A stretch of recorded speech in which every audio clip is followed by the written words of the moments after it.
Welcome to ATech. Today we will discuss that how you can send or share any contact number on WhatsApp. So first of all, open your WhatsApp. Then select the chat to whom you want to send contact number. Then we will click on attachment button. Here you can see different options, but we will click on contact.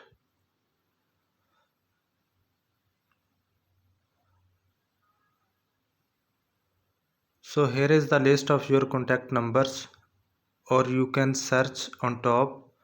So we will select first one. We will simply click it, and you can see this arrow button. We will click it.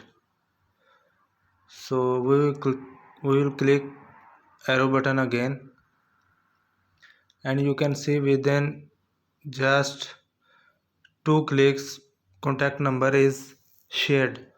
So in this way you can share any contact number. If you like the video, please share it with your friends and subscribe my YouTube channel. Thanks for watching.